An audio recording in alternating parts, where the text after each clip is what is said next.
No sir, no madam. Raghavendra ji, ನೀವು ಯಾವಾಗ ಈ ಟೈಟ್ಲ್ ಹೇಳಿದ್ರು ಆಗಲೇ ಒಂದು ರೀತಿಯಲ್ಲಿ ರೋಮಾಂಚನ ಆಯಿತು. ಯಾಕೆಂದರೆ ಮಾರ್ಕ್ಸ್ ಅನ್ನೋದು ವರ್ಕೌಟ್ ಆಗ್ತಿಲ್ಲ ಅನ್ನೋದು ಸ್ಪಷ್ಟವಾಗಿ ಅರ್ಥ ಆಗೋಯ್ತು. ಈಗ ನೀನು ಟ್ರೆಂಡ್ ಪ್ರಕಾರ ಏನು ನೋಡ್ತಾ ಇದ್ದಾರೆ ಆ ರೀತಿಯಿಂದ ನಾವು ಮಾಡ್ಕೊಂಡು ಹೋಗ್ಬೇಕಾ sir? Finally what is human being sir? He is nothing but a product of society.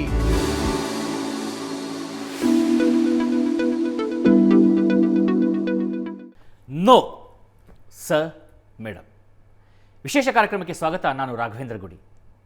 ಇವತ್ತು ನಮ್ಮ ದೇಶದಲ್ಲಿರುವಂಥ ಅತಿ ದೊಡ್ಡದಾದಂಥ ಚಾಲೆಂಜ್ ಯಾವುದು ಅಂತ ಯಾವುದೇ ವಿದ್ಯಾರ್ಥಿಗಳನ್ನು ಕೇಳಿ ನೋಡಿ, ಬರುವಂಥ ಉತ್ತರ ಕಾಂಪಿಟೇಟಿವ್ ಎಕ್ಸಾಮ್ಸ್ ಅಂತೇಳಿ. ಯಾಕಂದರೆ ಎಲ್ರಿಗೂ ಗೊತ್ತಿರುವ ಹಾಗೆ ಸುಮಾರು 500ರಿಂದ 600 ಸ್ಥಾನಗಳು ಮಾತ್ರ ಖಾಲಿ ಇರ್ತವೆ. UPSCಯಲ್ಲಿ 20 ಲಕ್ಷ 30 ಲಕ್ಷ ಜನ ಬರೀತಾರೆ. ಕೇವಲ 600ರಿಂದ 700 ಸೀಟ್ಗಳನ್ನು ಪಡೆದುಕೊಳ್ಬೇಕು ಅನ್ನುವಂಥ ಉದ್ದೇಶದಿಂದಾಗಿ ಅಷ್ಟು ಕಾಂಪಿಟೇಷನ್ ಬರೀ ನಿಮಗೆ UPSCಯಲ್ಲಿ ಸಿಗುತ್ತೆ. ಇನ್ನು ಸ್ಟೇಟ್ ಸಬ್ಜೆಕ್ಟ್ಗಳಿಗೆ ಬಂದಾಗ ಇಲ್ಲಿ KAS ಇದ್ದಾವೆ, KCSE ಇದೆ, ಬೇರೆ ಬೇರೆ ರೀತಿಯಾಗಿರ್ತಕ್ಕಂಥ ಎಕ್ಸಾಮ್ಸ್ಗಳು ಬರ್ತವೆ. ಇನ್ನು ನೀಟ್ ಇದೆ. ನೀಟು ಕೂಡ ಅಷ್ಟೇ, ಕೆಲವೊಂದಿಷ್ಟು ಈ ಒಂದು MBBS ಸ್ಥಾನಕ್ಕೋಸ್ಕರ ಲಕ್ಷಾಂತರ ವಿದ್ಯಾರ್ಥಿಗಳು ಬರೀತಾರೆ. ಇದು ಕೆಲವು ಉದಾಹರಣೆಗಳನ್ನು ನಾನು ಕೊಡ್ತಾ ಇರುವಂಥದ್ದು. ಹಾಗಿದ್ರೆ ಈ ಎಕ್ಸಾಮ್ಸ್ಗಳಿಗೆ, ಅದು UPSC ಇರ್ಬೋದು, ನೀಟ್ ಇರ್ಬೋದು, ಅಥವಾ ಮಗದೊಂದು ಯಾವುದೇ ಎಕ್ಸಾಮ್ಸ್ಗಳಿರ್ಬೋದು, ಪ್ರಿಪೇರ್ ಹೇಗಾಗಬೇಕು, ಎಷ್ಟು ಹೊತ್ತು ಓದಬೇಕು, ಅಥವಾ ಯಾವುದನ್ನೆಲ್ಲ ರೆಫರ್ ಮಾಡಬೇಕು, ಅದಕ್ಕೆ ಸೈಂಟಿಫಿಕ್ ಮೆಥಡಾಲಜಿಗಳು ಏನಾದರೂ ಇದ್ದಾವ, ಅಥವಾ ಈ ಸುಮ್ಮನೆ ಓದ್ತಾ ಹೋಗಬೇಕಾ? ಈ ಎಲ್ಲ ಪ್ರಶ್ನೆಗಳಿಗೆ ಉತ್ತರವನ್ನು ಪಡೆದುಕೊಳ್ಳುವಂಥ ಪ್ರಯತ್ನವನ್ನು ಮಾಡೋಣ. ನಮ್ಮ ಜೊತೆಯಲ್ಲಿ ಎಂದಿನಂತೆ ಜಾಯ್ನ್ ಆಗ್ತಾ ಇದ್ದಾರೆ ಇವತ್ತು 6ನೇ ಎಪಿಸೋಡ್ನಲ್ಲಿ ಮಂಜುನಾಥ್ ಅವರು. ಸ್ವಾಗತ ನಿಮಗೆ. ನಮಸ್ತೆ. ನಾನು ಕೇಳ್ತಾ ಇದ್ನಲ್ಲ, ಈ ಕಾಂಪಿಟೇಟಿವ್ ಎಕ್ಸಾಮ್ಸ್ ಅಂತ ಬಂದ ತಕ್ಷಣವೇ ಬರುವಂಥ ಮೊದಲ ಪ್ರಶ್ನೆ, ಹೇಗೆ ಪ್ರಿಪೇರ್ ಆಗಬೇಕು? Correct, very well sir. Sir, ಈಗ ತಮಗೆ ಗೊತ್ತಿರೋ ಹಾಗೆ ದೊಡ್ಡ ದೊಡ್ಡ ಯುದ್ಧಗಳು ಕೂಡ ಗೆಲ್ಲೋದು ಪ್ರಿಪ್ರೇಷನಿಂದ. A war is won by 99% of the preparation and only 1% in the battlefield ಅನ್ನೋದು ಗೊತ್ತಿರೋ ವಿಚಾರ. ಆ 99% ನೀವು ವಾರ್ಗೆ ಹೋಗೋಕ್ಕೆ ಮುಂಚೆ ಗೆಲ್ಲೋದು ಹೇಗೆ, ಇದು ಮೊದಲನೇ ವಿಚಾರ. ಸರ್, ನಾನು ಒಬ್ಬ MSc ಝುವಾಲಜಿ ಆದ್ದರಿಂದ ಮತ್ತು ಸಿವಿಲ್ ಸರ್ವಿಸ್ ಆಫೀಸರು ಆಗಿದ್ದರಿಂದ ಈ ಎರಡೂ ಆಯಾಮಗಳಲ್ಲಿ ನಾನು ಈಸಿಯಾಗಿ ನೀಟ್ ಇರ್ಬೋದು ಅಥವಾ IAS ಬಗ್ಗೆ ಎರಡೂ ನಾನು ಆಯಾಮಗಳಲ್ಲಿ ಭಾಳ ಸುಲಭವಾಗಿ ವೈಜ್ಞಾನಿಕವಾಗಿ ಹೇಳಬಲ್ಲೆ. ಮೊದಲು ಏನಾಗ್ತಿದೆ ನಮ್ಮ ಮಕ್ಕಳು ಮತ್ತು ಪೇರೆಂಟ್ಸ್ ಮೇಲೆ ಇಂಪ್ಯಾಕ್ಟ್, ಈ ನೀಟು JEE ಅನ್ನೋದು. IAS ಸ್ವಲ್ಪ ಅಟ್ಲೀಸ್ಟ್ 21 ವರ್ಷ ಆಗುತ್ತೆ ಸರ್. ಇಲ್ಲಿ ಚಿಕ್ಕ ಮಕ್ಕಳು, ಅವ್ರಿಗೆ ನಾನಾ ಒತ್ತಡಗಳು ಕೊಡೋದ್ರಿಂದ ಏನಾಗ್ತಿದೆ ಅಂತ ನಾನು ಹೇಳ್ತೀನಿ ಕೇಳಿ ಸರ್. ಬೆಳೆಯುವಂಥ ವಯಸ್ಸದು ಯಾವ ವಯಸ್ಸಿಂದ ಶುರು ಆಗ್ತಿದೆ ಅಂದರೆ ಸರ್, ಹೆಚ್ಚು ಕಡಿಮೆ ಒಂದು 8ನೇ ತರಗತಿಯಿಂದ ಶುರು ಮಾಡ್ತಾರೆ ಸರ್ ಈಗ ಒತ್ತಡಗಳು ಹಾಕೋಕ್ಕೆ. ಈ ಮಗುಗೆ ಏನಾಗ್ತಿದೆ ಅಂದರೆ, first please understand, health matters. Happiness ಮತ್ತು ಹೆಲ್ತ್ ಇದೆಯಲ್ಲ, ಅದ್ರ ಮುಂದೆ ಯಾವ ವೆಲ್ತು ಇಲ್ಲ. ಮಗುಗೆ ಏನಾಗ್ತಿದೆ, ಸ್ಲೀಪ್ ಡಿಪ್ರೈವೇಷನ್. 8 ಅವರ್ ಮಗುಗೆ ನಿದ್ರೆ ಬೇಕೇ ಬೇಕು, 4 ಅವರ್ 5 ಅವರಲ್ಲಿ ಎಬ್ಬಿಸ್ತಾ ಇದ್ದಾರೆ. ಕ್ರಾನಿಕ್ ಫಿಟಿಗ್, ಸ್ಕೂಲಿಂದ ಬರ್ತಿದ್ದಂಗೆ ಪುಸ್ತಕ ಬಿಸಾಕಿ ಬ್ಯಾಗ್ ಬಿಸಾಕಿ ಅದು ಮಲಗಕ್ಕೆ ಹೋಗ್ತಾ ಇದೆ. Chronic fatigue, headaches and eye strain, poor eating and low immunity. ಊಟ ಮಾಡಿದೆ ಅದು ಏನ್ರಿ ಕಟ್ಟಬೇಕದು, 2 ನಿಮಿಷ ಊಟ ಮಾಡಿ ದಡ ಅಂತ ಓಡಿಸುತ್ತೆ. ಅದು ಯಾವುದ್ರಿ ಬೆಳೆಸ್ತಾ ಇದ್ದೀರಾ ನೀವು? Anxiety and fear of failure. ಆ ಮಗುನ ನೀನು ಫೇಲ್ ಆಗ್ಬಿಡ್ತೀಯ, ಗೌರ್ಮೆಂಟ್ ಸೀಟ್ ತೊಗೊಳ್ದೆ ಹೋದರೆ ಜೀವನ ಮುಗಿದೋಯ್ತು ಅಂತ ನಾನು 20 ಲಕ್ಷ ಸಾಲ ಮಾಡಿದ್ದೀನಿ. ಆ ಒಂದು ಒತ್ತಡ ಹಾಕಿ ಆ ಮಗು ಒತ್ತಡದಲ್ಲೇ ನಲಗಿ ಹೋಗಂಗೆ ಮಾಡ್ತಾಯಿದ್ದೀರಾ. Constant comparison.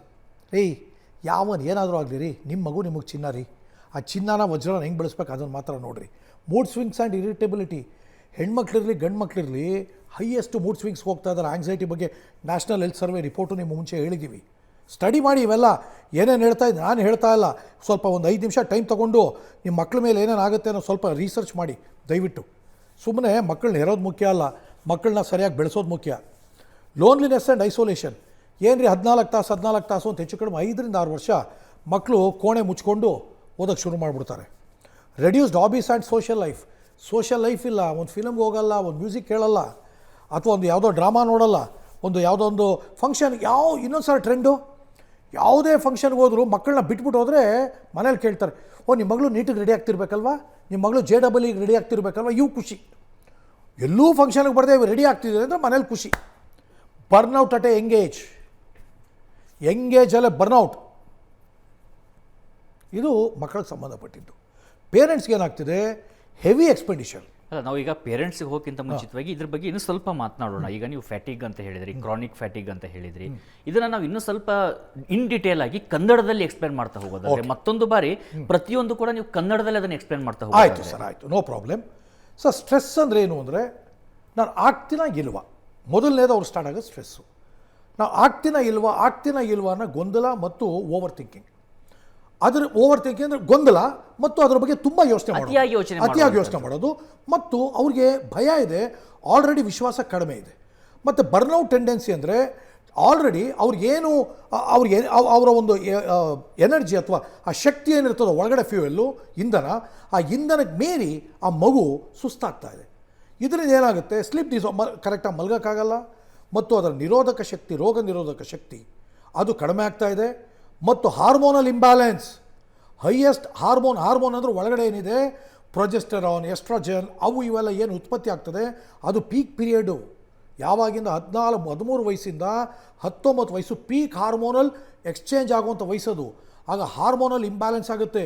ಹೆಣ್ಮಕ್ಳು ವಿಚಾರ ಬಂದಾಗ ಮಂತ್ಲಿದೇನಿದೆ ಅದು ಇಶ್ಯೂಸ್ ಆಗುತ್ತೆ ಅಂದರೆ ಇದಕ್ಕೆ ಕಾರಣ one of the main reasons. ನಾನು ಹೇಳ್ತಾ ಇದ್ದೀನಿ, ರೆಡ್ಯೂಸ್ಡ್ ಸೆಲ್ಫ್ ವರ್ತ್. ನಾನು ಬಾಳ್ತೀನ, ನಾ ಡಾಕ್ಟ್ರು, ಗೌರ್ಮೆಂಟ್ ಸೀಟ್ ತೊಗೊಂಡವ್ರು, ನನ್ನ ಕಥೆ ಏನು? ಮಗುಗೇನೆ ಅದ್ರ ಬಗ್ಗೆ ಒಂದು ಆತ್ಮವಿಶ್ವಾಸ ಮತ್ತು ಅದ್ರ ಬಗ್ಗೆ ಅದೇ ಪ್ರಶ್ನೆಗಳು ಮಾಡ್ಕೊಳ್ಳೋಕೆ ಶುರು ಮಾಡುತ್ತೆ. ಮತ್ತು ಕ್ಯೂರಿಯಾಸಿಟಿ, ಕ್ರಿಯೇಟಿವಿಟಿ ಸತ್ತೋಯ್ತು. ಕುತೂಹಲ ಇಲ್ಲ ಯಾವುದಕ್ಕೂ. ಪಾಸ್ ಮಾಡೋ ಸಾಕು, ಮಕ್ಕಿ. ನೋಡಿರಿ, ಇಲ್ಲಿ ಹೇಳ್ತಾ ಇದೆ, ಸೈನ್ಸ್ ಹೇಳ್ತಾ ಇದೆ, ರೀಪ್ರೊಡಕ್ಟಿವ್ ಆ್ಯಂಡ್ ಹಾರ್ಮೋನಲ್ ಇಂಪ್ಯಾಕ್ಟ್. ಮಕ್ಕಳಿಗೆ ಹೋಗಿ ಇನ್ನೆಲ್ಲೋ ಇಂಜೆಕ್ಷನ್ ಚುಚ್ಚಿಸ್ಕೊಂಡು ಸಂತಾನೋತ್ಪತ್ತಿ ಮಾಡೋಕ್ಕೆ ಅದಕ್ಕೊಂದು 25 ಲಕ್ಷ ಖರ್ಚು ಮಾಡಿ ಆ ಮಗು ಆ ಮಟ್ಟದ ದೈಹಿಕ ಯಾತನೆ ಅನುಭವಿಸಿ ಯಾಕ್ರಿ ಮಾಡ್ಬೇಕದನ್ನೆಲ್ಲ? ಯಾಕೆ ಮಾಡ್ಬೇಕ್ರಿ? ಏನು ಸಾಧಿಸ್ಬೇಕ್ರಿ? ಏನು ಸಾಧಿಸ್ಬೇಕು ಹೇಳಿ? ಮಗು ಸಾಧನೆ ಮಾಡುತ್ತೆ. ಆ ಸಾಧನೆ ಮಾಡೋಕ್ಕೆ ಏನು ಫಾಲೋ ಮಾಡ್ಬೇಕು ಅದನ್ನು ಮಾಡಿ. ಸೊ ಇದು ಸರ್ ಮಕ್ಕಳ ಮೇಲೆ ಆಗುವಂಥ ಭಾಳ ಸೀರಿಯಸ್ ಇಂಪ್ಯಾಕ್ಟು ಸರ್ ಇದು. ಸರ್ ಓದೋದು ನೋಡಿ sir, there is a difference between ಶ್ರಮ ಮತ್ತು ಸ್ಟ್ರೆಸ್ಸು. 16 ಗಂಟೆ ಓದೋದ್ರಿಂದ ಅಥವಾ 16 ಗಂಟೆ ಕೆಲಸ ಮಾಡೋದ್ರಿಂದ ಸತ್ತೋಗಲ್ಲ. ಬಟ್ ಏನು ಮಾಡ್ತಿದ್ದೀವಿ ಅನ್ನೋದು ಗೊತ್ತಿರಬೇಕು. ಅಲ್ಲ ನೋಡಿ, ಇವತ್ತು ಪ್ರಶ್ನೆಗಳನ್ನ ನೋಡ್ತಾ ಇದ್ದೆ, ನೀವು ಹೇಳ್ತಾ ಇದ್ದೀವಿ, ಒಂದು ಪದವನ್ನು ಬಳಕೆ ಮಾಡಿದ್ರಿ, ಫಿಯರ್ ಆಫ್ ಫೇಲ್ಯೂರ್ ಅಂತ. ಅಂದರೆ ಸೋಲಿನ ಭಯ. ಇವತ್ತಿನ ಸೋ ಕಾಲ್ಡ್ ಎಜುಕೇಟೆಡ್ ಫ್ಯಾಮಿಲಿಗಳು ಅಥವಾ ಎಜುಕೇಟೆಡ್ ಪೇರೆಂಟ್ಸ್ ಏನಿದ್ದಾರೆ, ಮಕ್ಕಳು ತುಂಬ್ತಾ ಇರೋದು ನೀನು ಸೋತರೆ ಸತ್ತ ಹಾಗೆ, ಸೋಲ್ ಬೇಡ, ನೀನು ಗೆಲ್ಲೇಬೇಕು ಅಂತ. ಅದೇ ಸೋ ಕಾಲ್ಡ್ ಅನ್ಎಜುಕೇಟೆಡ್ ಅಥವಾ ನಾವು ಹಳ್ಳಿಯಿಂದ ಬಂದಿರೋರಂತ ಹೇಳ್ತಾ ಇದ್ದದ್ದೇನು, ನಡೆಯುವವನ್ನ ಎಡುತ್ತಾನೆ, ಯಾಕೆ ಚಿಂತೆ ಮಾಡ್ತೀವಿ? Very good, correct. ನೀನು ನಡೀದೇ ಇದ್ರೆ ಎಡುವುದಿಲ್ಲ, ಕರೆಕ್ಟ್. ನೀನು ಎಡವಿಲ್ಲ ಅಂದ್ರೆ ನಡೀತಾ ಇಲ್ಲ ಅಂತ. Super, correct. ಎಷ್ಟು ನಾವಿಲ್ಲಿ ದ್ವಂದ್ವವನ್ನು ನೋಡ್ತಾ ಇದ್ದೀವಿ ಅಂತ ಅಂದರೆ, ಥಾಟ್ ಪ್ರೊಸೆಸ್ ಅಲ್ಲೇ ಒಂದು ಕಡೆ ಸೋಲಿನ ಭಯ, ಇನ್ನೊಂದು ಕಡೆ ಸೋಲು ಸಹಜ ಅನ್ನುವಂಥ ಆತ್ಮವಿಶ್ವಾಸ. ಭಾಳ ಬ್ಯೂಟಿಫುಲ್ ಆಗಿ ಹೇಳಿದ್ರಿ ಸರ್. ಇಲ್ಲಿ ಒಂದನ್ನು ನಾವು ಅರ್ಥ ಮಾಡ್ಕೊಳ್ಳೋಣ ಸರ್, ಮನುಷ್ಯ ಇವಾಲ್ವ್ ಆಗೋದು. ಯಾವುದೇ ದೊಡ್ಡ ನಾಯಕರ ಉದಾಹರಣೆಗಳು ತಗೊಂಡ್ರು ಎಲ್ಲ ಸೋತು ಅನ್ನೋಕ್ಕಿಂತ ಎಡವುತ್ತೀವಿ. ಆ ನಡೆಯುವಂಥ ಯಾವುದಕ್ಕೂ ಪುಸ್ತಕ ಇಲ್ಲ, ನಿಮ್ಮ ಜೀವನ ನಿಮ್ಮದೇ, ಯಾವುದಕ್ಕೂ ಬುಕ್ ಇಲ್ಲ. MBA ಓದ್ದವರು, MBA ಗೋಲ್ಡ್ ಮೆಡಲಿಸ್ಟ್ ಎಲ್ಲ ಎಷ್ಟು ಜನ ಕಂಪನಿ ಓಪನ್ ಮಾಡಿದ್ದಾರೆ? IITians, IIMs ಎಷ್ಟು ಇನೋವೇಷನ್ ಮಾಡಿದ್ದಾರೆ, ಇವೆಲ್ಲ ಕೇಳ್ಬೋದು. ಅದು ನಮಗೆ ಬೇಡ ಸರ್. ಒಂದಿಷ್ಟೇ ಸರ್, ತಾವು ಹೇಳಿದಾಗೆ ಯಾವುದೇ ಕಾರಣಕ್ಕೂ ಮಕ್ಕಳ ಹೆಲ್ತ್ ಮೇಲೆ, ಅವರ ನೆಮ್ಮದಿ ಮೇಲೆ ನಾವು ಒತ್ತಡನ ಹಾಕಬಾರ್ದು ಸರ್. ಹಾಗಾದ್ರೆ ಒತ್ತಡ ಆಗ್ತೇ ಗೆಲ್ಲೋದು ಹೇಗೆ? ಸ್ಟ್ರೆಸ್ ಫ್ರೀ ಆಗಿ ನೀನು ನೀಟ್ ಪಾಸ್ ಮಾಡೋದು ಹೇಗೆ? ಸ್ಟ್ರೆಸ್ ಫ್ರೀ ಆಗದೆ JEE ಪಾಸ್ ಮಾಡೋದು ಹೇಗೆ? ಸ್ಟ್ರೆಸ್ ಫ್ರೀ ಆಗಿ ನೀನು IAS ಮಾಡೋದು ಹೇಗೆ? ಸ್ಟ್ರೆಸ್ ಫ್ರೀ ಆಗಿ ನೀನು ಜೀವನದಲ್ಲಿ ಮೇಲೆ ಬರೋದು ಹೇಗೆ? ಈಗ ಅದಕ್ಕೆ ನಾವು ಹೋಗೋಕ್ಕಿಂತ ಮುಂಚಿತವಾಗಿ ಇನ್ನೊಂದು ಪ್ರಮುಖವಾಗಿ ಬರುತ್ತೆ. ಒಂದು ಕಡೆಯಿಂದ ನಾವು ಹೇಳ್ತಿದ್ದೀವಿ ಪೇರೆಂಟ್ಸ್ ಹಂಗಿರಬೇಕು ಹಿಂಗಿರಬೇಕು ಅಂತೇಳಿ, ಆದರೆ ಪೇರೆಂಟ್ಸ್ ಕೊಟ್ಟಂಥ ಫ್ರೀಡಮನ್ನೇ ದುರುಪಯೋಗ ಮಾಡ್ಕೊಂಡ್ಬಿಟ್ರೆ ಅನ್ನುವಂಥ ಎಂಗ್ಸೈಟಿ ಕೂಡ ಪೇರೆಂಟ್ಸಿಗೆ ಇರುತ್ತೆ. ಎಲ್ಲಿ ಇವ್ರು ಪ್ರಿಪೇರ್ ಆಗ್ತಿಲ್ವೋ, ನಾಳೆ ಸೋತ್ಬಿಟ್ರೆ ಏನು ಮಾಡಬೇಕು ಅನ್ನುವಂಥ ಒಂದು ಎಂಗ್ಸೈಟಿ ಇರೋಂಥದ್ದು. ಹೀಗಾಗಿ ನೀವು ಆವಾಗ ನಾವು ಚರ್ಚೆ ಮಾಡುವಾಗ ನೋಡಿದ್ವಿ ಹೇಗೆ ಸ್ಟೂಡೆಂಟ್ಸ್ ಮೇಲೆ ಇರುವಂಥದ್ದು ಏನು ನೆಗೆಟಿವ್ ಪಾಯಿಂಟ್ಸು, ಅದೇ ರೀತಿ ಈಗ ಪೇರೆಂಟ್ಸ್ ಬಗ್ಗೆ ಕೂಡ ನಾವು ಚರ್ಚೆ ಮಾಡುವಂಥದ್ದಿದೆ. ಪೇರೆಂಟ್ಸ್ ವಿಚಾರಕ್ಕೆ ಬಂದಾಗ ಅದನ್ನು ಕೂಡ ನೀವು ಸ್ವಲ್ಪ ಎಕ್ಸ್ಪ್ಲೇನ್ ಮಾಡಬೇಕು ಅಂತ ಹೇಳಿ. ಸರ್, ಈಗ ಪೇರೆಂಟ್ಸ್ಗೆ ಭಾಳ ಒಳ್ಳೆ ಮಾತು ಹೇಳಿದ್ರಿ. ಮಗು ಹೀಗಾಗಬೇಕು ಹಾಗಾಗಬೇಕು ಅಂತ ಯಾವುದೇ ಅಪ್ಪ ಅಮ್ಮ ಕನಸು ಕಾಣೋದು ತಪ್ಪಲ್ವೇ ಅಲ್ಲ. ಯಾಕೆಂದರೆ ಅವ್ರ ಇಡೀ ಜೀವನ ಆ ಮಗು ಮೇಲೆ ನಿಂತಿದೆ, ಅದು ತಪ್ಪಲ್ಲ. ಆದರೆ ಮಗು ನಿಜವಾದ ಸಾಮರ್ಥ್ಯ ಏನು, ಆಸಕ್ತಿ ಏನು ಅಂತ ತಿಳ್ಕೊಂಡು ಬಿಟ್ರೆ ಸರ್, ಆ ಮಗುನ ನೀವು ಮಾನಿಟರ್ ಮಾಡೋ ಅಗತ್ಯನೇ ಇಲ್ಲ. ಯಾಕೆ ಮಾನಿಟರ್ ಮಾಡೋವಂಥ ಅನಿವಾರ್ಯತೆ ಬಂದಿದೆ ಅಂತ ಹೇಳ್ತೀನಿ ಕೇಳಿ. ಮಗು ಸಾಮರ್ಥ್ಯ ಮತ್ತು ಆಸಕ್ತಿ ಏನು ಅಂತ ಗೊತ್ತಿಲ್ಲದೆ ನೀವು ಬಲವಂತವಾಗಿ ಹೇಳಿದಾಗ ಕಾಲೇಜ್ಗೆ ಹೋಗುತ್ತೆ, ಅದೇನೋ ಓದುತ್ತೆ, ಏನೋ ಬರುತ್ತೆ, ಆ ರೀತಿ ಆಗ್ತಾ ಇದೆ.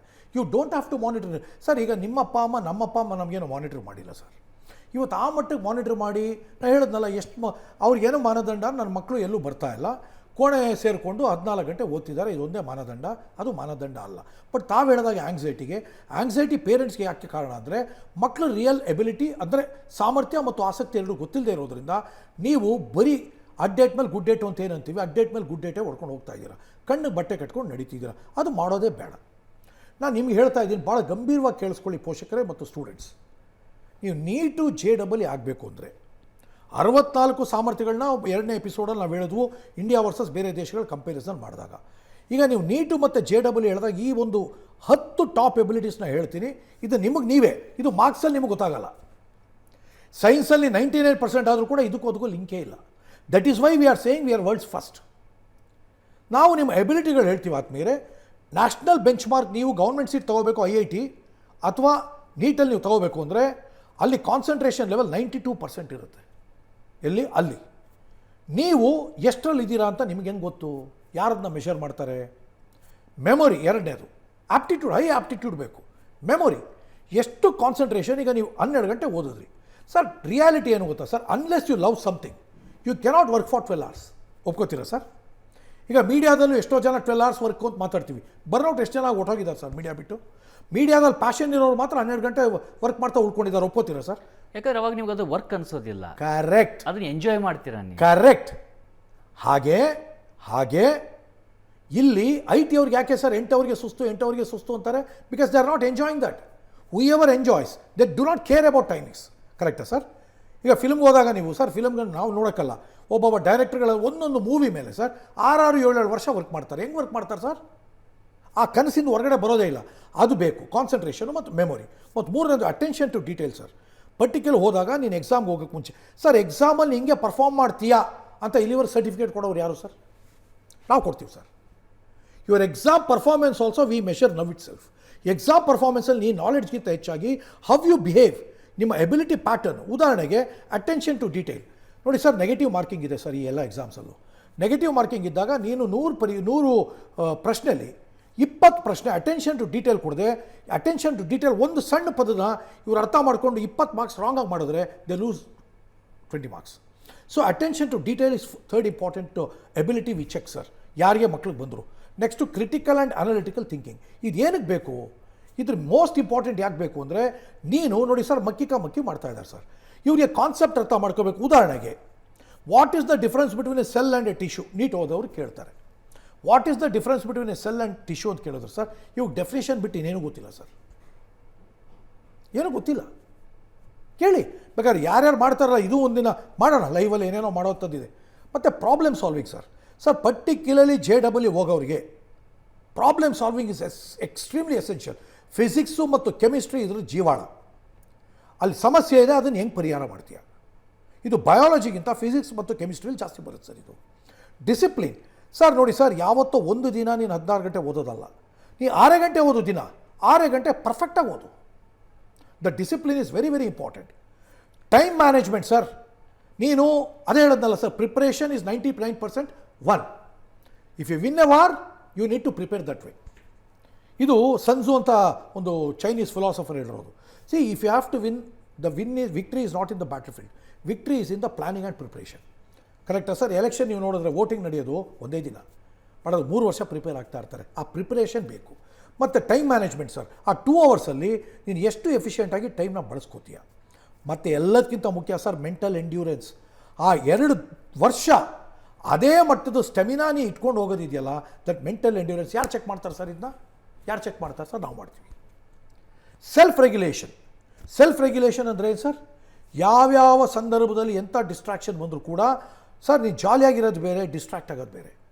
ನೀ ಡ್ಯಾನ್ಸ್ ಮಾಡಿದ ತಕ್ಷಣ, ಮಕ್ಕಳ ಹತ್ರ ಮಾತಾಡಿದ ತಕ್ಷಣ, ನಾಯಿನ ಮುದ್ದಾಡಿದ ತಕ್ಷಣ ನೀನು ಕಾನ್ಸಂಟ್ರೇಷನ್ ಹೋಗುತ್ತೆ ಅನ್ನೋದು ಸುಳ್ಳು ಸರ್. ಕಾನ್ಸಂಟ್ರೇಷನ್ 2 ಮೀನಿಂಗ್ ಇದೆ ಸರ್. ಒಂದು, ನೀನು ಫೋಕಸ್ ಮಾಡುವಂಥದ್ದು. ಇನ್ನೊಂದು, ಏನೇ ಡಿಸ್ಟ್ರಾಕ್ಷನ್ ಬಂದರೂ ಅದನ್ನ ದೂರ ಮಾಡೋದು. This is the mix of concentration. We test both this things. ಮತ್ತು ಸೆಲ್ಫ್ ರೆಗ್ಯುಲೇಷನ್. ನೀನು ಸ್ವನಿಯಂತ್ರಣ ಎಷ್ಟಿದೆ? ಈಗ ನೀವು ಕೇಳಿದ್ರಿ, ಅಪ್ಪ ಅಮ್ಮಂದಿರು ಮಾನಿಟರ್ ಮಾಡೋದು ಹೇಗೆ? ಮಾನಿಟರ್ ಮಾಡೋದು ಬೇಕಿಲ್ಲ, ನನಗದು ಇಷ್ಟ ಆಗೋದ್ರೆ ನೋ ಒನ್ ಅಷ್ಟು ಮಾನಿಟರ್ ಮೀ. ಮತ್ತು ಇಂಪಾರ್ಟೆಂಟು ಡಿಸಿಷನ್ ಮೇಕಿಂಗ್ ಸರ್. ಆ 2 ಅವರ್ಸಲ್ಲಿ, ಈಗ ಬೇಡ ಸರ್ ದಿನಕ್ಕೆ 6 ಗಂಟೆ, 6 ಗಂಟೆಯಲ್ಲಿ ನಾನು ನೀಟ್ಗೆ ರೆಡಿ ಆಗ್ತಿದ್ದೀನಿ. ನೀಟಲ್ಲಿ ಮ್ಯಾಥ್ಸ್ ಬರೋಲ್ಲ ಸರ್, ಬಟ್ PCM ಬರುತ್ತೆ ಸರ್, PCB ಬರುತ್ತೆ ಸರ್. ಅಲ್ಲಿ ಯಾವ್ಯಾವುದಕ್ಕೆ ನಾನು ಎಷ್ಟೆಷ್ಟು ಕೊಡಬೇಕು. ಮತ್ತು ಅಲ್ಲಿ ಪ್ಲ್ಯಾನಿಂಗ್ ಅಂತ ಹೋದರೆ ಏನು ಸರ್, ಆ ನೀಟ್ ಎಕ್ಸಾಮ್ದು ನೀನು 5 ಪೇಪರ್ ಇಟ್ಕೋ, ತಪ್ಪಿಲ್ಲ. ಅನಾಲಿಸಿಸ್ ನೀನೇ ಮಾಡು. ಇದು ಎರಡನೇದು. ಅಲ್ಲಿ ನಿನಗೆ 50% ಬಯಾಲಜಿ ಕ್ವಶನ್ಸ್ ಬರುತ್ತಾ? ಬಯಾಲಜಿ ನೋಡಿ ಸರ್, ಈಗ ಮೊನ್ನೆ IAS ಪ್ರಿಲಿಮ್ಸ್ ಆಯಿತು. ಇವ್ರು ಹೇಳ್ತಾ ಇದ್ದಾರೆ IAS ಪ್ರಿಲಿಮ್ಸ್ ಎಲ್ಲ ಔಟ್ ಆಫ್ ಸಿಲೆಬಸ್ ಹೋಗಿದೆ ಅಂತ ಗೊಂದಲ ಮಾಡಿ. IAS ಇರೋದೇ ಹಂಗೆ ರೀ, IAS ಇರೋದೇ ಹಂಗೆ. ಇಡೀ ದೇಶ ಆಳೋದು ಅಂದ್ರೆ ಸುಲಭನಾ? ಮೊನ್ನೆ ಗೊಂದಲ ಮಾಡ್ತಿದ್ದಾರೆ ಆಸ್ಪಿರೆಂಟ್ಸು. ಏನಂತ? ಔಟ್ ಆಫ್ IAS ಇರೋದೇ ಔಟ್ ಆಫ್ ಸಿಲೆಬಸ್ ರೀ. There is no specific syllabus for IAS ರೀ. ನಾನು ಮತ್ತೆ ಸವಾಲು ಆಗ್ತಾ ಇದ್ದೀನಿ ರೀ. How do expect IAS exam to have world's toughest exam sir ಅದು. ಸರ್ ಇವ್ರು ಯಾರು ಕಂಬೈನ್ ಡಿಫೆನ್ಸ್ ಸರ್ವಿಸಸ್ ಎಕ್ಸಾಮ್ ನೋಡಿಲ್ಲ ಸರ್ ಇವರು. IAS ಕ್ವಶನ್ ಪೇಪರ್ ಇಟ್ಕೊಂಡು ಮಾಡ್ತಾರೆ. ಕಂಬೈನ್ ಡಿಫೆನ್ಸ್ ಸರ್ವಿಸಸ್ ಮತ್ತು ಇಂಡಿಯನ್ ಮಿಲಿಟರಿ ಅಕಾಡೆಮಿಲಿ ಕೊಡೋ ಟ್ರೈನಿಂಗು ಮತ್ತು ಮೆಂಟಲ್ ರೆಡಿನೆಸ್ನ ಟೆಸ್ಟ್ ಮಾಡೋಂಗೆ ಸರ್. IAS ಅಲ್ಲೂ ಮಾಡಲ್ಲ ಸರ್. ನಾನು ಕಂಬೈನ್ ಡಿಫೆನ್ಸ್ ಸರ್ವಿಸಸ್ಸು ಪಾಸ್ ಮಾಡಿದ್ದೀನಿ, ಹೋಗಿದ್ದೀನಿ ಸರ್. 12 ದಿನ ಇಂಟರ್ವ್ಯೂ ಮಾಡ್ತಾರೆ ಸರ್. 12 ದಿನ ಒಂದೊಂದು ಗಂಟೆನೂ ನಿಮಗೆ ಟೆಸ್ಟ್ ಮಾಡ್ತಾ ಇರ್ತಾರೆ. ಆ ರೀತಿ ಹೋಗ್ಬಿಟ್ರೆ IAS ನಿಮ್ಗೆ ಔಟ್ ಆಫ್ ಸಿಲೆಬಸ್ಸು. ಅದಕ್ಕೆ IAS ಅವ್ರನ್ನ ಕ್ವಶನ್ ಮಾಡೋರು ಯಾರು ಅಂತ ಯಾರು ಅಕಾಡೆಮಿಯವ್ರ ಪ್ರಶ್ನೆ ಕೇಳಿ, ನೀವು ಯಾರು ಕ್ವಶನ್ ಮಾಡೋಕ್ಕೆ? ಮಕ್ಕಳನ್ನ ಫಸ್ಟ್ ರೆಡಿ ಮಾಡಿರಿ. IAS ಅಲ್ಲಿ ಸರ್ ಒಂದು ಹೇಳ ಸರ್, ಟಫ್ ಇದ್ರೆ ಎಲ್ರಿಗೂ ಒಂದೇ ಟಫ್ ಅಲ್ವಾ ಸರ್? ಔಟ್ ಆಫ್ ಸಿಲೆಬಸ್ ಅಂದ್ರೆ ಎಲ್ರಿಗೂ ಔಟ್ ಆಫ್ ಸಿಲೆಬಸ್ ಅಲ್ವಾ ಸರ್? ಅಲ್ಲಿ ಮಾರ್ಕ್ಸ್ ಯಾರು IAS ತಗೋತಾರೋ they will qualify for mains. What's your problem? 95% ತೊಗೊಂಡು ನೀವು ಮೈನ್ಸ್ಗೆ ಹೋಗಬೇಕು ಅಂತ ರೂಲ್ಸ್ ಏನು? ಈ ವರ್ಷ 65% ಆಗಲಿ ಬಿಡಿ. So come out of all this notion ಯಾರ್. IAS is done that way. ನೀವು ಸುಮ್ಮನೆ UPSCನ ಯಾರೋ ಸಿಕ್ಕಿದ್ರು ಅಂತ ಎಲ್ಲದಕ್ಕೂ ಬೈಯೋದಲ್ಲ. ಫಸ್ಟ್ ನಮ್ಮ ಶಿಕ್ಷಣ ವ್ಯವಸ್ಥೆ ನಾವು ಮಕ್ಕಳಿಗೆ ಹೆಂಗೆ ಹೇಳ್ಕೊಡ್ತೀವಿ ಅದನ್ನೂ ಯೋಚನೆ ಮಾಡಿ. ಸುಮ್ಮನೆ IAS ಏನು ನಡೀತಾ ಇದೆ ಸರ್ ತಪ್ಪು ತಿಳ್ಕೊಬೇಡಿ sir. I am questioning the whole system. ನಿಮ್ಗೆ ಗೊತ್ತದು. ಸುಮ್ಮನೆ ಏನೋ ಮಕ್ಕಿ ಹೇಳ್ಕೊಟ್ಬಿಟ್ರೆ ಮಕ್ಕಳು ಬಂದ್ಬಿಡ್ತವೆ ಅನ್ನೋ ಸುಳ್ಳು ಸರ್. ಸರ್ ನಾವು ಮಾಡೋ ಮೆಕ್ಯಾನಿಸಮ್ ಈ 10 ಎಬಿಲಿಟೀಸ್ನ ನಾವು 5ನೇ ಕ್ಲಾಸಿಂದಲೇ ಮೆಷರ್ ಮಾಡ್ತಾ ಬರ್ತೀವಿ ಸರ್. ಯಾವುದು ನ್ಯಾಷನಲ್ ಬೆಂಚ್ ಮಾರ್ಕ್ಗೆ ಮೆಷರ್ ಮಾಡ್ಕೊಬಂದು ಯಾವ್ಯಾವ ತಿಂಗಳಲ್ಲಿ ಯಾವ್ಯಾವ ಮಟ್ಟಕ್ಕೆ ಇವ್ರು ಇಂಪ್ರೂವ್ ಆಗ್ತಾ ಬರ್ತಾರೆ ಆ ಬೆಂಚ್ ಮಾರ್ಕ್ಗೆ ತೊಗೊಂಡು ಹೋಗ್ತೀವಿ ಸರ್. ಆಗ ಪ್ರಿಪ್ರೇಷನ್ ಯಾವಾಗ ಆಯಿತು ಸರ್? ನೀವು 99% ಯು ಆರ್ 1 ವಾರ್ ಆಲ್ರೆಡಿ. ಇದು ಒಂದು ಕಡೆ ಸರ್. ಇದಾದಮೇಲೆ ಸರ್ ನಿಮಗೆ ಎಲ್ಲ ಪ್ಲ್ಯಾನಿಂಗು ಇಷ್ಟು ನೀವು 10 ಎಬಿಲಿಟಿ ರೆಡಿ ಆಗೋದ್ರೆ ನೀನು ಯಾರು ಹೇಳ್ಕೊಡೋದೇ ಬೇಡ. ಇದನ್ನು ಯಾರು ಸರ್ ಹೇಳ್ಕೊಡ್ತಾರೆ ಸರ್? ಮಾರ್ಕ್ಸ್ ಅನ್ನೋದು ನಿಮ್ಗೆ ಪದೇ ಪದೇ ಹೇಳ್ತಾ ಇದ್ದೀನಿ. ಆತ್ಮೀಯರೇ, ಪೋಷಕರೇ, ಒಂದನ್ನು ಅರ್ಥ ಮಾಡ್ಕೊಳ್ಳಿ. ಒಂದು ಮರದಲ್ಲಿ ಮಾರ್ಕ್ಸ್ ಅನ್ನೋದು ಒಂದು ಎಲೆ, ರ್ಯಾಂಕ್ ಅನ್ನೋದು ಇನ್ನೊಂದು ಎಲೆ, ಸಕ್ಸಸ್ ಅನ್ನೋದು ಅದರೊಳಗಿರೋ ಹಣ್ಣು. ಯಾವುದೋ ಮರದೊಳಗಿರೋ ಹಣ್ಣು. ಇಲ್ಲೆಲ್ಲದಕ್ಕೂ ಮೂಲ ಕಾರಣ ಯಾವುದು? ಬೇರು. ನಿಮ್ಮ ಬೇರು ಯಾವುದು? ನಿಮ್ಮೊಳಗಿರೋ ಸಾಮರ್ಥ್ಯ ಹೆಂಗೆ ಬೆಳೆಯುತ್ತೆ? ಒಂದು ಜೆನೆಟಿಕ್ ಆಗೂ ಇರುತ್ತೆ, ಅಪ್ಪ ಅಮ್ಮನಿಂದ ಬಂದಿರೋದು, ಮತ್ತು ನಿಮ್ಮ ಪರಿಸರದಿಂದ ನೀವು ಸಾಮರ್ಥ್ಯ ಬೆಳೀತಾ ಹೋಗುತ್ತೆ. ಅವ್ರು ಹೇಳಿದಾಗೆ ಬೀದಿಲೇ ನಾವು ಕಲಿಯೋದು, ಜನರಿಂದಲೇ ಕಲಿಯೋದು. ಸೊ ಆ ಒಂದು ಎಕ್ಸ್ಪೀರಿಯೆನ್ಸ್ ನಿಮ್ಗೆ ಇಲ್ಲವ್ರು ನೀವು ಬೆಳೆಯೋದು ಹೆಂಗೆ? ಇದು 2ನೇ ವಿಚಾರ. ಮತ್ತು 3ನೇ ವಿಚಾರ, ಆ ಎಬಿಲಿಟಿಗಳು ಮತ್ತು ಸಾಮರ್ಥ್ಯಗಳು ಬಂದ ಮೇಲೆ ನಿಮ್ಮ ಆಸಕ್ತಿ ಎಲ್ಲಿದೆ ಯಾರು ಗೊತ್ತು? ಆಸಕ್ತಿ ಯಾವುದೋ ಒಂದು ಪುಸ್ತಕ ಓದೋದ್ರಿಂದ, ಒಬ್ಬ ವ್ಯಕ್ತಿ ಹತ್ರ ಮಾತಾಡೋದ್ರಿಂದ. ಈಗ ಅಬ್ದುಲ್ ಕಲಾಂ ಉದಾಹರಣೆ ಕೊಟ್ಟೆ. ಅವ್ರು ಮಿಸೈಲ್ ಸೈಂಟಿಸ್ಟಾಗ ಕಲ್ಪನೆಯೇ ಇರಲ್ಲ. ಪೈಲಟ್ ಬಿಟ್ಟು ಅವ್ರ ತಲೆಯಲ್ಲಿ ಏನೂ ಇರಲಿಲ್ಲ. ಕಳೆದ ಎಪಿಸೋಡಲ್ಲಿ ನೀವು ಅಬ್ದುಲ್ ಕಲಾಂ ಹೇಳಿದ್ವು. ಅವ್ರು ಪೈಲಟ್ ಅವ್ರು ಫೇಲ್ ಆದಾಗ ಅವ್ರು ಬಂದು ಗಳಗಳ ಅಂತ ಆಶ್ರಮದಲ್ಲಿ ಹತ್ತಾಗ ಆ ಗುರುಗಳು ಏನೋ ಒಂದು ಹೇಳಿದ್ರು. ಅದರ ಆಧಾರದ ಮೇಲೆ ಅವ್ರ ಜೀವನನೇ ಬದಲಾಯಿತು ಅಂತ. ಒಂದು ದಾರಿ ಮುಚ್ಕೊಳ್ಳೋದ್ರ ಬಗ್ಗೆ ಯಾಕೆ ಯೋಚನೆ ಮಾಡ್ತೀರಾ? 10 ದಾರಿಗೆ ನೀವು ಸ್ಟ್ರಾಂಗ್ ಆಗಿ. ಈಗ ನಾವು ಸಿವಿಲ್ ಸರ್ವಿಸ್ ಬಿಟ್ಟು ಬಂದೇ ಕೂತ್ಕೊಂಡು ಮಾಡ್ತಾ ಇದ್ದೀವಿ. 15 ವರ್ಷ ತಪಸ್ ಮಾಡಿ ಸತ್ತೋದ್ವಾ? ಇಲ್ಲ. ಫಸ್ಟು ನಿಮ್ಮ ಸಾಮರ್ಥ್ಯ ಮತ್ತು ಆಸಕ್ತಿ ಎರಡನ್ನೂ ಬೆಳೆಸ್ಕೊಳ್ಳಿ. ಎಲ್ಲ ಚೆನ್ನಾಗಾಗ್ತಾ ಹೋಗುತ್ತೆ ಸರ್. ಇಲ್ಲಿ ಇನ್ನೊಂದು ಗಮನದಲ್ಲಿ ಇಟ್ಕೋಬೇಕು ಸರ್, ಇದು ಗೌರ್ಮೆಂಟ್ ಸೀಟ್ಗೆ ಇದು ಬೇಕು. ಡೊನೇಷನ್ ಕೊಟ್ಟು ಹೋಗೋರ ಬಗ್ಗೆ, ಶ್ರೀಮಂತರ ಬಗ್ಗೆ ನಾವು ಮಾತಾಡ್ತಾನೇ ಇಲ್ಲ. ಇಲ್ಲಿ ಶೋಕಿಗೆ MBBS ಮಾಡೋರು, ಶೋಕಿಗೆ ಎಂಜಿನಿಯರ್ ಮಾಡೋರ ಬಗ್ಗೆ ನಾವು ಮಾತಾಡ್ತಾನೇ ಇಲ್ಲ.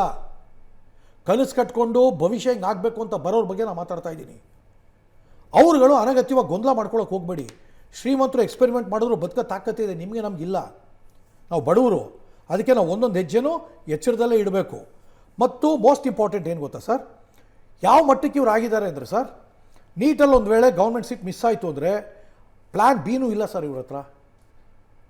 ಮೈಕ್ರೋಬಯಾಲಜಿ ಅಂತ ಸಬ್ಜೆಕ್ಟ್ ಗೊತ್ತೇನ್ರಿ ನಿಮಗೆ? ಗೊತ್ತಾ? ನ್ಯೂಟ್ರಿಷನ್ ಬಯಾಲಜಿ ಅಂತ ಸಬ್ಜೆಕ್ಟ್ ನಿಮ್ಗೆ ಗೊತ್ತಾ?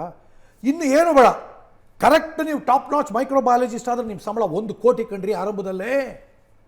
IT ಗಿಂತ ಸಂಬಳ ಜಾಸ್ತಿ ಕಣ್ರಿ, IIT ಸಂಬಳ ಜಾಸ್ತಿ ಕಣ್ರಿ. ವೈ ಆರ್ ಇಗ್ನೋರಿಂಗ್ ಮೈಕ್ರೋಬಯಾಲಜಿ ಯಾರ್? Why are ignoring microbiology? Chemistry ಕಡಿಮೆನಾ ಸರ್?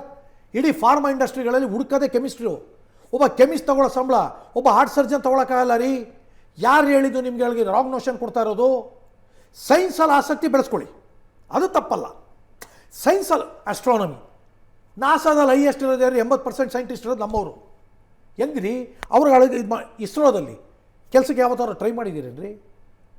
ಬಾರ್ಕಲ್ಲಿ ಬಾಬಾ ಅಟಾಮಿಕ್ ರಿಸರ್ಚ್ ಸೆಂಟರ್ ಬಗ್ಗೆ ಯೋಚನೆ ಮಾಡಿದ್ದೀರೇನ್ರಿ? ಸೈನ್ಸ್ ಅಂದ್ರೆ ಅದು ಕಂಡ್ರಿ ರೀ. ಯಾವುದೋ ಒಂದು ಸ್ಕೇಲ್ ಇಟ್ಕೊಂಡು ಅಳೆಯೋದು, ಯಾವುದೋ ಒಂದು ಸೂಚಿ ಕೊಡೋದಲ್ಲ ರೀ. ಸೈನ್ಸ್ ಅಂದ್ರೆ ಅದು ಡೀಪ್ ರಿಸರ್ಚ್. ಜೆನೆಟಿಕ್ಸಲ್ಲಿ ಯಾವುದ್ರ ಮೇಲೆ ಎಕ್ಸ್ಪೆರಿಮೆಂಟ್ ಮಾಡ್ತಾರೆ ನಿಮ್ಗೆ ಗೊತ್ತಿದೇನ್ರಿ? Drosophila ಮೆಲೋನಗ್ಯಾಸ್ಟರ್, fruit fly. ಉಯ್ ಅಂತ ಕಿವಿ ಹತ್ರ ಬರುತ್ತೆ ಸರ್ ಹಣ್ಣು, fruit fly. Highest chromosome combination ಮನುಷ್ಯನ ಜೊತೆಗಿರೋದು ಫ್ರೂಟ್ ಫ್ಲೈಯಲ್ಲಿ. ಬನ್ನಿ, ನಾನು ಝುವಾಲಜಿ MSc ಮಾಡಿದವನು. ಆ ಫ್ರೂಟ್ ಫ್ಲೈ ನಿಂಗೆ ಇಟ್ಕೊಂಡ್ಬಿಟ್ಟು ಅದಕ್ಕೊಂದು ದೊಡ್ಡ ಮೈಕ್ರೋಸ್ಕೋಪ್ ಇಟ್ಕೊಂಡು ಆ ಮೈಕ್ರೋಸ್ಕೋಪಲ್ಲಿ ಫ್ರೂಟ್ ಫ್ಲೈಯಿಂದ ನೋಡ್ತಾ ಕೂತ್ಕೊಳ್ಳೋರು. ಅದು ಕಂಡ್ರಿ ಸೈನ್ಸು. ಎಂಜಾಯ್ ಸೈನ್ಸ್ ಯಾರ್, deep investigation into that subject, that is science. ಅದನ್ನು ಬಿಟ್ಬಿಟ್ಟು ಯಾವುದೋ ಒಂದು ಮಕ್ಕಿ ಮಾಡಿಬಿಟ್ಟು ಯಾವುದೋ ಒಂದು ಸೂಜಿ ಚುಚ್ಚೋದು. See I have respect for everything, ಅಷ್ಟು ಪ್ಯಾನಿಕ್ ಆಗೋದು ಬೇಡ. ಡಾಕ್ಟ್ರಿಗಿಂತ ಹೆಚ್ಚು ಸೈನ್ಸಲ್ಲಿ ಭಯಂಕರ ಸ್ಕೋಪ್ ಇರೋ ಸಬ್ಜೆಕ್ಟ್ಸ್ ಇದೆ. But do have that level of ability, do have that level of research mindedness. So ಎಲ್ಲ ಓಪನ್ ಮಾಡ್ಕೊಳ್ಳಿ. MBBS, IT, ಈಗ ಹೊಸದಾಗಿ AML, ಇದು ಬಿಟ್ಟು ಪ್ರಪಂಚದಲ್ಲಿ ಏನೂ ಇಲ್ಲ ಅನ್ಕೋಬೇಡಿ. ಅದಕ್ಕಿಂತ 100 ಪಟ್ಟು ಸ್ಟ್ರಾಂಗ್ ಆಗಿದೆ. I say love science, love science. Science is beautiful. Chemistry ತೊಗೊಳ್ಳಿ, ಫಿಸಿಕ್ಸ್ ತೊಗೊಳ್ಳಿ, ಬಯಾಲಜಿ ತೊಗೊಳ್ಳಿ, ಎಲ್ಲ ತೊಗೊಳ್ಳಿ, ಎಲ್ಲವೂ ಲವ್ಲಿ. ಹಾಗಂತ ಆರ್ಟ್ಸ್ ವೀಕ್ ಅಂತ ಯಾವನು ಹೇಳಿದವನು? ಜಿಯಾಲಜಿ ಕಡಿಮೆನಾ ಸರ್? ಜಿಯೋಗ್ರಫಿ ಕಡಿಮೆನಾ ಸರ್? ಸರ್ ಹಿಸ್ಟ್ರಿ ಕಡಿಮೆನಾ ಸರ್? ಸೋಷಾಲಜಿ ಕಡಿಮೆನಾ ಸರ್? ಆಂಥ್ರೋಪಾಲಜಿನ ಕಡಿಮೆ ಸರ್? ಯಾವ ಸಬ್ಜೆಕ್ಟ್ರಿ ಕಡಿಮೆ? ಬೇಡ ಸರ್, ವರ್ಸ್ಟ್ ಕೇಸ್ ಮಾತಾಡೋಣ. ಫಿಲಾಸಫಿ ಕಡಿಮೆನಾ sir? You just need to love the subject. Psychology ಕಡಿಮೆನಾ ಸರ್? ಯಾವ್ದು ಕಡಿಮೆ ಇದೆ ರೀ? ಸುಮ್ಮನೆ ಭ್ರಮೆಗಳಲ್ಲಿ ಬದುಕಬೇಡ್ರಿ ರೀ, ಬಿಟ್ಬಿಟ್ಟು. ಒಟ್ಟಾರೆ ನೀವು ಹೇಳ್ತಾ ಇರೋದು ವಿಚಾರಗಳು ನೋಡ್ತಾ ಇದ್ರೆ ಅದೇ ಅನಿಸ್ತಾ ಇರೋಂಥದ್ದು ಏನಂದರೆ, ಒಂದು ಕಡೆಯಿಂದ ಸಬ್ಜೆಕ್ಟನ್ನು ಇಷ್ಟಪಡಬೇಕು. ಅವ್ರು ಯಾವುದೇ ಒಂದು ಎಕ್ಸಾಮಲ್ಲಿ ಪಾಸ್ ಆಗೋಕ್ಕಿಂತ ಮೊದಲ ಆಯ್ಕೆ ಅಂದರೆ ಅದು ಇಷ್ಟ ಇಲ್ವಾ ಸಬ್ಜೆಕ್ಟ್. ಕರೆಕ್ಟ್. ಎರಡನೇದ್ದು ಪ್ರಿಪೇರ್ನೆಸ್ಸು. ನಾವು ಒಂದು ಮಾತಿದೆಯಲ್ಲ, ಗಡ್ಡದ ಬೆಂಕಿ ಬಿದ್ದಾಗ ಬಾವಿ ತೋಡಿದ್ರಂತೆ ಅಂತ. ಕರೆಕ್ಟ್. ಹಂಗಾಗಬಾರ್ದು. ಮುಂಚೆನೇ ಬಾವಿಯನ್ನು ತೋಡಿಟ್ಕೊಂಡಿರ್ಬೇಕು. ಸೂಪರ್. ಅದು ಕುಡಿಯೋದಕ್ಕೂ ಆಗುತ್ತೆ, ಬೆಂಕಿ ಇದ್ರೆ ಆರಿಸೋದಕ್ಕೂ ಆಗುತ್ತೆ. ಕನ್ನಡದಲ್ಲಿ ಇನ್ನೊಂದಿದೆ, ಯುದ್ಧ ಕಾಲೇ ಶಸ್ತ್ರಾಭ್ಯಾಸ ಮಾಡಬಾರ್ದು. ಅಲ್ಲ, ಯುದ್ಧ ಕಾಲೇ ಶಸ್ತ್ರಾಭ್ಯಾಸ ಮಾಡ್ತಿರೋದಕ್ಕೆ ಇಷ್ಟೆಲ್ಲ ಒತ್ತಡ ಆಗ್ತಿರೋದು. ಯುದ್ಧ ಕಾಲೇ ಶಸ್ತ್ರಾಭ್ಯಾಸ ಮಾಡಬೇಡಿ. ಶಸ್ತ್ರ ಯಾವತ್ತು ಬೇಕು ಅನ್ನೋ ತಿಳ್ಕೊಂಡು ಶಸ್ತ್ರ ನೀವು ನುಣುಪಾಗಿ ಇಟ್ಕೊಂಡಿರಿ. ಜೊತೆಗೆ ಹೆಲ್ತನ್ನು ಕಾಯ್ಕೋಬೇಕು sir. Health primary sir. Sir health sir, ನಾವುಗಳೆಲ್ಲ ಸರ್ ದೊಡ್ಡವ್ರು ಯಾರು ಹೆಲ್ತನ್ನು ಬಿಟ್ಬಿಟ್ಟೇನು ಮಾಡಿಲ್ಲ ಸರ್. ಸುಮ್ಮನೆ ಇವರು ಕನ್ಫ್ಯೂಸ್ ಮಾಡ್ಕೊಂಡು ಕೂತಿದ್ದಾರೆ ಸರ್. ಸರ್ ಅದೇ ರೀತಿಯಲ್ಲಿ ನಾವು IAS ಬಂದಾಗ ಸರ್, IAS KS ಬಂದಾಗ ಸರ್, ಯೂಶ್ವಲಿ ಏನಾಗುತ್ತೆ ಗೊತ್ತಾ, ಇದು 18 ವಯಸ್ಸುವರೆಗೆ ಈ ನೀಟ್ ಗೋಳು. ಈ IAS ಇದೆಯಲ್ಲ 21, ಅಟ್ಲೀಸ್ಟ್ ಅವ್ರು ಸ್ವಲ್ಪ ಬಲ್ತಿರ್ತಾರೆ. ಅವ್ರಿಗೆ ನಾನು ಓಕೆ ಹೊಡೆದಾಡಿ ಅಂತೀನಿ. ಹೊಡೆದಾಡಿ, ನೀನು ಬಲ್ತಿರ್ತೀಯ, ಒಂದು ಹಂತಕ್ಕೆ ಬಂದಿರ್ತೀಯ, ಅವಾಗ ಹೊಡೆದಾಡೋದು ಅಲ್ಲೂ ಪ್ಲ್ಯಾಂಟ್ ಆಗಿ. ಉದಾಹರಣೆಗೆ ಸರ್, ನನ್ನ ಪ್ರಕಾರ ನಾನು ಹೇಳೋದಾದರೆ, ಏನೋ ಸರ್ ಇನ್ನೊಂದು ಮಜಾ ಗೊತ್ತಾ, ಎಲ್ಲ ಬೇರೆ ಎಲ್ಲ ಓದ್ಬಿಟ್ರು, MBA ಇರಲಿ, ಇನ್ನೊಂದು ಇರಲಿ, MBBS, ಎಲ್ಲರೂ ಫೈನಲ್ಗೆ IAS is the only ultimate battle ground. ಯಾವುದೇ ಬ್ಯಾಕ್ಗ್ರೌಂಡ್ ಇರಲಿ, ಅಲ್ಟಿಮೇಟ್ ಬ್ಯಾಟ್ಲ್ ಗ್ರೌಂಡ್ IAS ಅಲ್ಲಿ ಓದ್ಬೇಕಾದ್ರೆ ನಿಮ್ಗೇನು ಅಂದರೆ, ಫಸ್ಟು ನೀವೇನು ಮಾಡಬೇಕು ಅಂದರೆ, ಅಲ್ಲೂ ಇದೇ ಥರ ಏನು ನೀಟ್ಗೆ 10 ಎಬಿಲಿಟಿ ಹೇಳಿದೆ, ಅದೇ ರೀತಿ 10 ಎಬಿಲಿಟಿ ಅಲ್ಲೂ ಕೂಡ ನಾವು ಮೆಷರ್ ಮಾಡಿ IASಗೆ ಇವ್ರು ಇದ್ದಾರಾ ಇಲ್ವಾ, ಏನು ಗ್ಯಾಪು ಅಲ್ಲೂ ನೋಡಿ ನಾವು ಹೇಳ್ತೀವಿ.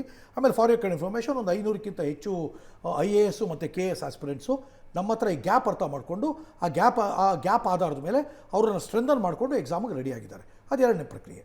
ಬಟ್ ಇಲ್ಲಿ ಏನು ಗಮನ ಕೊಡಬೇಕು ನೀವು ಅಂದರೆ, ಈ MSc ಝುವಾಲಜಿ ಓದು, ಏನಾದ್ರು ಓದ್ಕೋ, IAS ಅಲ್ಲಿ ಎಲ್ಲ ಒಂದು ಸಿಲೆಬಸ್ ಇರ್ತಾವಲ್ಲ ಸರ್, ಆ ಸಿಲೆಬಸ್ನ ಇಟ್ಕೊಂಡು ಒಂದು 3 ಸಾರಿ ಓದ್ಬೇಕು ಸರ್. ನಾನೇನು ಮಾಡಿದೆ ಗೊತ್ತಾ ಸರ್, ನಾನು ಮಾಡಿದ್ದು ಝುವಾಲಜಿ ನಮ್ಗೆ ಗೊತ್ತು, ಈ ಸಿವಿಲ್ ಸರ್ವಿಸ್ ಎಲ್ಲ ಸೈನ್ಸ್ ಭಾರಿ ಕಷ್ಟ ಅನ್ನೋದು. ಯೂಶ್ವಲಿ ಸೈನ್ಸ್ ಸ್ಟೂಡೆಂಟ್ಸು ಸೈನ್ಸ್ ತೊಗೊಳ್ಳಲ್ಲ, ಭಾಳ ಕಷ್ಟ ಅಲ್ಲಿ. ಆದರೆ ತಗೊಂಡದ್ರಲ್ಲಿ ಕ್ಲಿಕ್ ಆದರೆ nothing can stop that. But evaluators ಪ್ರಮಾಣ ಕೂಡ ಆ ಮಟ್ಟಕ್ಕಿದೆಯಾ ಸೈನ್ಸಲ್ಲಿ, I don't no.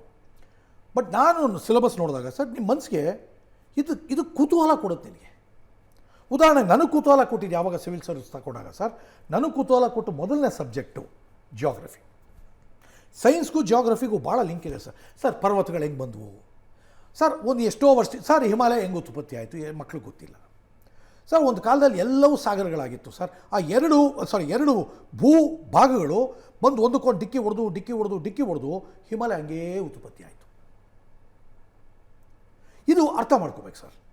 Geology sir, ಒಳಗಡೆಯಿಂದ ಹೆಂಗೆ ಅರ್ಥಕ್ವೇಕ್ ಯಾಕಾಗುತ್ತೆ, ವೋಲ್ಕೆನೋ ಯಾಕಾಗುತ್ತೆ, ಅದು ಬ್ಯೂಟಿಫುಲ್. ನನಗೆ ಫಸ್ಟು ಜಿಯೋಗ್ರಫಿ ಇಷ್ಟ ಆಯಿತು ಸರ್. ಎರಡನೇದು ಸೋಷಿಯಾಲಜಿ ಇಷ್ಟ ಆಯಿತು ಸರ್. ಯಾಕೆ ಇಷ್ಟ ಆಯಿತು ಅಂದರೆ, ನಾವು ಮೊದಲಿಂದ ಸಮಾಜದ ಬಗ್ಗೆ ಒಂದು ಅಕ್ಕರೆ ಇತ್ತು, ಕುತೂಹಲ ಇತ್ತು, ಅದನ್ನು ತೊಗೊಂಡೆ ಸರ್. ಮೂರನೇದು ನಮ್ಮ ಪೀರಿಯಡಲ್ಲಿ KS ಎಲ್ಲ 3 ಸಬ್ಜೆಕ್ಟು ಸರ್, ಇವತ್ತಿನ ಥರ ಅಲ್ಲ. ಮೂರನೇದು ನಾನು ಹಿಸ್ಟ್ರಿ ತೊಗೊಂಡೆ ಸರ್. ಹಿಸ್ಟ್ರಿಯಲ್ಲೂ ಕೂಡ ಅಲ್ಲಿ 2 ಥರ ಇತ್ತು ಸರ್. ಕ್ಲಾಸ್ B ಅದಕ್ಕೆ 3 ಸಬ್ಜೆಕ್ಟು, ಅಡಿಷ್ನಲ್ 2 ಸಬ್ಜೆಕ್ಟು ಕ್ಲಾಸ್ Aಗೆ. ಸೊ ಅಲ್ಲಿ ನಾನು ಇಲ್ಲಿ ಇಂಡಿಯನ್ ಹಿಸ್ಟ್ರಿ ತೊಗೊಂಡು ಅಲ್ಲಿ ಮೊಘಲ್ ಹಿಸ್ಟ್ರಿ ತೊಗೊಂಡೆ ಸರ್. ಅದಕ್ಕೆ ನಾವು ಮೊಘಲ್ಸ್ದು ಏನಿದೆ ಆರಂಭದಿಂದ ಅಂತಿದ್ದವರೆಗೂ ನನಗೆ ಭಾಳ ಚೆನ್ನಾಗಿ ಗೊತ್ತಿದೆ. So what I am trying to say here sir, ನೀನು ಆ ಒಂದು ಎಬಿಲಿಟಿಗಳನ್ನ IAS ಆಗೋಕ್ಕೆ ಏನು ಬೇಕು, ಈಗ ನೀಟ್ಗೆ ಏನು ಹೇಳಿದ್ವು ಅದೇ ರೀತಿ ಅಲ್ಲೂ ಕೂಡ ಮೆಷರಿಂಗ್ ಯಾರ್ಡ್ ಸಿಕ್ಕಿದೆ, ಬಟ್ ಟೈಮ್ ತೊಗೊಂಡ್ಬಿಡುತ್ತೆ. But what I am very particular on this. ಈ 5ನೇ ಕ್ಲಾಸಿಂದ 12ನೇ ಕ್ಲಾಸ್ವರೆಗೆ I am very particular sir. ಯಾಕೆಂದರೆ ಅದು ಅವರು ಬೆಳೆಯುವಂಥ ಟೈಮು, ಬಲಿಯುವಂಥ ಟೈಮು. ಆ ಬಲಿಯೋ ಟೈಮಲ್ಲಿ ಆ ಮಕ್ಕಳಿಗೆ ಸ್ಟ್ರೆಸ್ ಕೊಟ್ಟು ನೀವು ಏನು ಬೇಕಾದ್ರೂ ಮಾಡಿರಿ. ಫಸ್ಟು ಅದಕ್ಕೆ ನಾವೇನು ಮಾಡಿದ್ವಿ ಗೊತ್ತಾ ಸರ್, 6 ಕರಿಯರ್ ಪಾತ್ಗಳನ್ನ ಇವ್ರಿಗೆ ರೆಡಿ ಮಾಡ್ತೀವಿ ಸರ್ 5ನೇ ಕ್ಲಾಸಿಂದಲೇ. ರೆಡಿ ಮಾಡಿ ನೀವು ನೀಟ್ಗಾದರೂ ಸೈನ್ಸ್ ಸ್ಟ್ರೀಮ್ಗೆ ನಿಮ್ಮನ್ನು ಫಿಟ್ ಮಾಡ್ತೀವಿ. ಸೈನ್ಸ್ ಸ್ಟ್ರೀಮಿಗೆ ಫಿಟ್ ಮಾಡೋದು ಬೇರೆ, ಡಾಕ್ಟ್ರು ಅನ್ನೋದೇ ಬೇರೆ. ಆ ಕುತೂಹಲ ಫಸ್ಟ್ ಬೆಳೆಸ್ಕೊ, ಆಟೋಮೆಟಿಕ್ಕಾಗಿ ಅದು ಮೀರು ಹೋಗ್ತೀರಾ. This is what I was suppose to say sir. ಏನೇ ಮಾಡಿದ್ರು ಪ್ಲ್ಯಾಂಡಾಗಿ ಹೋಗು. ಫಸ್ಟ್ ನೀ ಎಲ್ಲಿ ನಿಂತಿದೆ ಅಂತ ಅರ್ಥ ಮಾಡ್ಕೊ, ಎಲ್ಲಿಗೆ ಹೋಗಬೇಕು ಅಂತ ತಿಳ್ಕೊ, ಆ ಹೋಗೋದಕ್ಕೆ ಏನೇನು ಬೇಕು ನಿನ್ನೊಳಗೆ ಫ್ಯೂಯಲ್ಲು ಅದನ್ನು ರೆಡಿ ಮಾಡ್ಕೊ. ಸ್ಟ್ರೆಸ್ ಫ್ರೀ ಆಗಿ, ಸ್ಟ್ರಕ್ಚರ್ಡ್ ಆಗಿ, ಸೈಂಟಿಫಿಕ್ ಆಗಿ ನೀ ಏನು ಬೇಕೋ ಅದನ್ನು ಮಾಡಬಲ್ಲೆ. ಕೆ ಮಂಜುನಾಥ್ ಸರ್, ಸಾಕಷ್ಟು ವಿಚಾರಗಳನ್ನ ತಿಳಿಸ್ಕೊಟ್ಟಿದ್ದೀರಿ. ಈ 6 ಸೀರೀಸ್ಗಳನ್ನು ಮೊದಲನೇದಿಂದ 6ನೇ ಎಪಿಸೋಡ್ವರೆಗೂ ಯಾರು ಗಮನಿಸ್ತಾರೆ ದೊಡ್ಡ ಮಟ್ಟದಲ್ಲಿ ಅವರಿಗೂ ಕೂಡ ಅದು ದೊಡ್ಡ ಸಹಾಯ ಆಗುತ್ತೆ ಅನ್ನುವಂಥ ಭರವಸೆ ಅಂತೂ ನನಗಿದ್ದೇ ಇದೆ. ಮತ್ತು ಈ ಹಿಂದಿನ 5 ಎಪಿಸೋಡ್ಗಳ ಲಿಂಕ್ಗಳು ಕೂಡ ನಿಮಗೆ ಡಿಸ್ಕ್ರಿಪ್ಷನ್ ಬಾಕ್ಸಲ್ಲಿ ಇರುತ್ತೆ. ನೀವು ಆ ಒಂದು ಲಿಂಕ್ಗಳನ್ನು ರೆಫರ್ ಮಾಡ್ಬೋದು. ಈಗ ಇವತ್ತಿನ ನಮ್ಮ ಈ ಚರ್ಚೆಯನ್ನು ಕಂಕ್ಲೂಡ್ ಮಾಡುವಂಥ ಸಂದರ್ಭದಲ್ಲಿ ವೀಕ್ಷಕರೇ, ಈಗ ಮಂಜುನಾಥ್ ಸರ್ ಹೇಳಿದ ಹಾಗೆ ಯಾವುದೇ ಒಂದು ವಿಚಾರವನ್ನು ಇಟ್ಟುಕೊಳ್ಳಿ, ಯಾವುದೇ ಎಕ್ಸಾಮನ್ನು ಪಾಸ್ ಮಾಡುವಂಥ ವಿಚಾರ ಬಂದಾಗಲೂ ಕೂಡ ಕೆಲ ಕಾಮನ್ ಅಂದರೆ ಹಂತಗಳು ಅಂತ ನೋಡೋದಾದರೆ ಅದನ್ನು ನಾವು ಇಷ್ಟಪಡುವಂಥದ್ದು, ಸಿದ್ಧತೆಯನ್ನು ಮಾಡಿಕೊಳ್ಳುವಂಥದ್ದು. ಇದನ್ನೇ ವಿವೇಕಾನಂದರು ಒಂದು ಮಾತನ್ನು ಹೇಳ್ತಾರೆ, ತುಂಬ ಅತ್ಯಂತ ಸುಂದರವಾದಂಥ ಮಾತು. ಕೇವಲ ಎಜುಕೇಷನ್ ಅಂತ ಅಲ್ಲ, ಇಡೀ ಬದುಕಿಗೆ ದಾರಿದೀಪವಾಗುವಂಥ ಮಾತು. ಯಾವುದೇ ಒಂದು ಉದ್ದೇಶ, ಕನಸು ಅಥವಾ ವಿಚಾರವನ್ನು ನೀವು ತೆಗೆದುಕೊಳ್ಳೋದಾದರೆ ಅದನ್ನು ಬರೀ ಅದನ್ನು ಯೋಚನೆ ಮಾಡಬೇಡಿ ಅಥವಾ ತೆಗೆದುಕೊಳ್ಬೇಡಿ. ಬದಲಿಗೆ ಅದನ್ನು ಸಂಪೂರ್ಣವಾಗಿ ಅದರ ಬಗ್ಗೆ 24/7 ಯೋಚನೆಯನ್ನು ಮಾಡಿ ಅದನ್ನು ನಮ್ಮ ರಕ್ತದ ಕಣ ಧಮನಿಗಳಲ್ಲಿ ತುಂಬಿಕೊಳ್ಬೇಕು. ಆ ತುಂಬಿಕೊಂಡದ್ದನ್ನು ಕೊನೆಗೆ ಆ ವಿಚಾರವೇ ನಾವಾಗಬೇಕು, ನಾವೇ ಆ ವಿಚಾರ ಆಗಬೇಕು. ಆವಾಗ ಆ ಯಶಸ್ಸನ್ನು ತಡೆಗಟ್ಟೋದಕ್ಕೆ ಯಾರಿಗೂ ಕೂಡ ಸಾಧ್ಯ ಇಲ್ಲ. ಈ ಒಂದು ಮಾತಿನೊಂದಿಗೆ ನಾನು ಈ ಎಪಿಸೋಡನ್ನು ಮುಗಿಸ್ತಾ ಇದ್ದೀನಿ. ಇದೇ ರೀತಿಯಾಗಿ ನಿರಂತರವಾಗಿ ನೋಡ್ತೀರಿ ಸುವರ್ಣ ನ್ಯೂಸ್, ನೇರ, ದಿಟ್ಟ, ನಿರಂತರ.